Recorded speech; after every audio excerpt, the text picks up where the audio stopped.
Dito, tutorial daw guys kung paano gamitin si Cupra sa solo RG.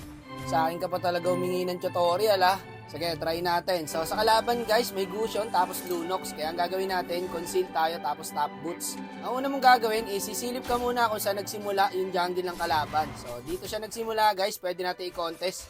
Makuha man natin o hindi guys, ang mission natin is paretrain siya. Pero try natin kunin. Okay, Rometri. Ngayon, i-report mo yan. Ayan, red 3. Tapos, pupunta ka na sa red. Kaso, mali na nadaan yung Lunox. Pero nag-clicker yung Lunox, guys. So, i-report mo ulit. Clicker Mage. Ayan, guys, ang mga common na dapat na ginagawa ng mga tank user. Ito yung sinasabi ko, guys, kahit wala akong sinasabi, na mahirap po ang mag-tank sa solo RG. Tulad yan, nag-i-invade ka mag-isa. Diba? Parang walang mga pakialam yung kampi mo eh. Tapos dito guys, babakap yung Lunox pati yung Gusion. Kaya ang ginawa ko, hindi ko talaga pinatama sa Johnson yung first kill ko. Kasi pwedeng i-burst ng Lunox yung Alpha guys.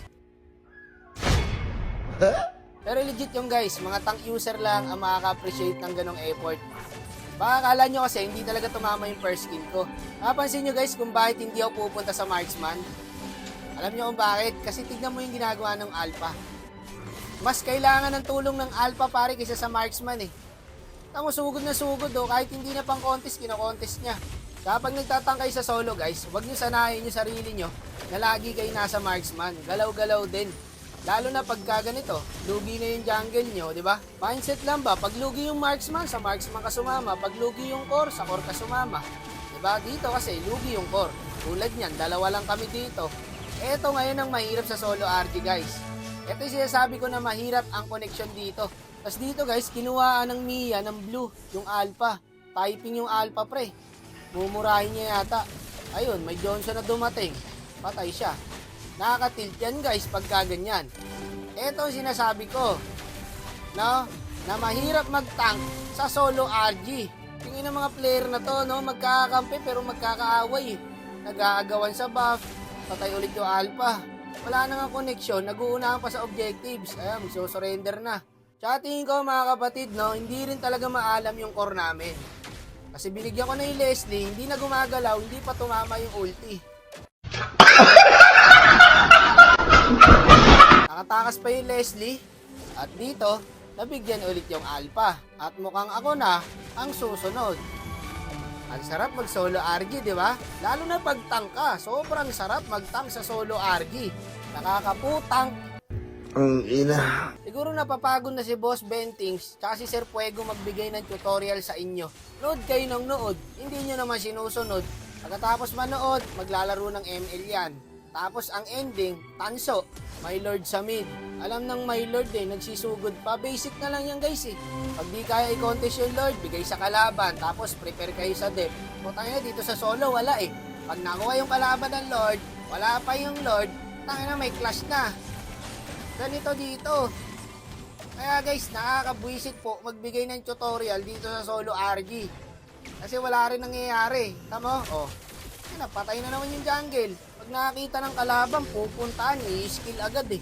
Teka nga, kalma muna. Kanina nagbibigay lang ako ng tutorial Bakit ngayon? Mainit na yung ulo ko.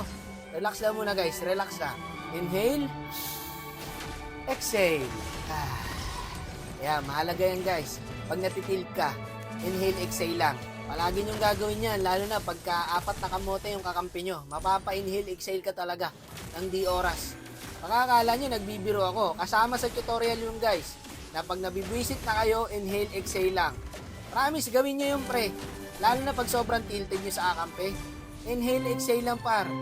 Pagkatapos nun, magiging okay ka na ulit. Tapos mabibwisit ka ulit, tapos inhale, exhale na ulit. Tapos mabibwisit ka ulit sa akampi. Kasi tignan mo naman, hindi na pang contest, kinontest pa nung Alpha. Inhale, exhale lang. Diba? 5-13 yung standing ng jungle mo. Diba? Naging kalmado ako bigla guys. Nakapokus pa ako sa laro, nakasit ako dyan Kaso, babagal talaga ng kampi, makakamote talaga. Inhale, exhale ulit. Ala ka, sumugod yung Alpha doon mag-isa par. Inhale, exhale ulit. Sabi ko rito, kalmahan mo lang po idol, play safe lang. Sabi niya, ingay mo, pabuhat ka naman. Kita mo? Ako pa daw ang pabuhat. Sabi ng 14 deaths. Ngayon ka, yung deaths mo pwede pa pang next game. Nagkanda kuba na ako, buhating kayo dito. Ako pa ang pabuhat. Ano, mga tumanda na sa ML to mga to, hindi pa rin nag-improve eh. Eh, nakalimutan ko, nagbibigay po pala ulit tutorial, no? Kasi nakakabwisit yung gantong kampi. Tama ako pa daw pabuhat guys, di ba? Tignan mo yung assist ko. 17 assist. Kahit ilang clash ang mangyari dito o makasit ako ng ilang beses, eh hindi kami mananalo guys. Basta ganito ang kampi mo guys, huwag ka na umasa manalo. Nilabang kasi na kahit mahirap, makikita mo, kaya pang ipanalo. Eto, hindi ko na nakikita na kaya pa to eh. Yung alpha, hindi na talaga naiya sa kakampi, no? Tayo na lahat ginagawa, oh. O sino man makakampi na itong alpha sa next game, tapos pagja-junglein nyo ulit, eh wag nyo nang payagan. Save mo idol, boy pa yan. Nice one, eh may gusion. Sabi niya, pabuhat daw ako. Tingnan nyo yung standing, 16 deaths. 16. Inhale. Exhale. Kahit AI, hindi aabot ng 16 deaths. Walang yaka, boss. Pabuhat lang daw ako eh. O, ayan. Gago ha, bully ng deaths niya yung assist ko, guys. Tanggalang player na to. Tandaan nyo IG niyan, guys. Sure win na kayo pagka nakampi niya yan.